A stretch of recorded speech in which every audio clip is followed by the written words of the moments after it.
அஸ்ஸலாமு அலைக்கும் வரஹ்மத்துல்லாஹி வபரகாத்துஹு.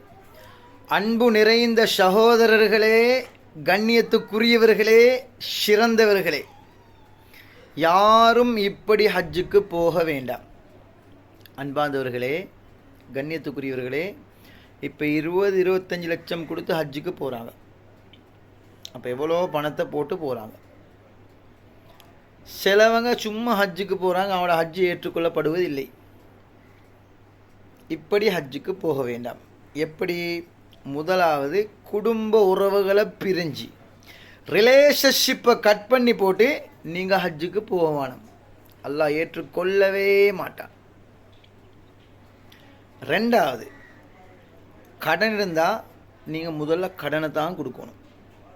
கடனை வச்சு போட்டு யாரும் ஹஜ்ஜுக்கு போக வேணாம். மூணாவது, எங்களோட சொத்தில், எங்களோட பணத்தில் வட்டிகளோ ஹராங்களோ கலப்பட்டு இருந்தால் அவர்களும் ஹஜ்ஜுக்கு போகணும். அந்த ஹஜ்ஜும் ஏற்றுக்கொள்ளப்படாது.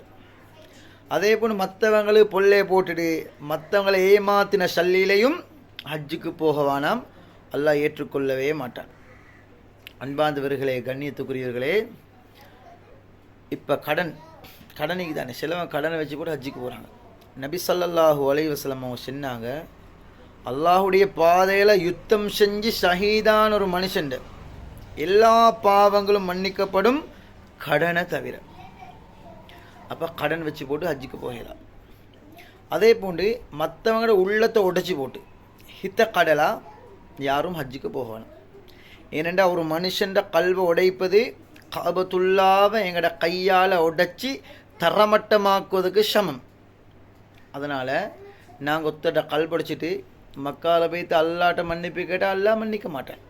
நாங்கள் யார்கிட்ட கல்வை உடைக்கிறோமோ அவர்கிட்ட மன்னிக்கணும், மன்னிப்பு கேட்கணும். அவர் மன்னிச்சா தான் அல்லா மன்னிப்பான்.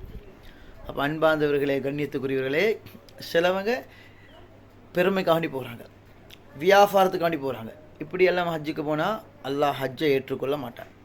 இஹ்லாஸான முறையில் அல்லாஹுக்காண்டி தான் நாங்கள் ஹஜ்ஜு செய்ய போகணும். யாருடைய ஹஜ்ஜு கபூல் செய்யப்படுமோ அவர்கள் அன்று பிறந்த பாலகனை போல மாறுவாங்க. பாவங்கள் மன்னிக்கப்பட்டு, எல்லா வகையான பாவங்கள் மன்னிக்கப்பட்டு அன்று பிறந்த பாலகனை போல மாறுவார். அது மட்டுமல்ல, ஒரு ஹதீஸில் வருது, யார் அல்லாஹுக்காண்டி ஹஜ்ஜு செய்ய போவாங்களோ அவர்கள் ஏழையாக மாட்டார்கள், ஏழையாக மௌத்தா போக மாட்டார்கள். அதனால் வசதி உள்ளவங்க அல்லாஹுக்காக வேண்டி இந்த ஹஜ் பயணத்தை மேற்கொள்ளுங்கோ. ஹஜ்ஜு பெய்த்து எங்களுக்காக வேண்டி, எல்லா மக்களுக்காக வேண்டி, முஸ்லீம்களுக்காக வேண்டி துவா செய்யுங்கோ. அல்லாஹ் ரஹ்மத்து செய்வான்.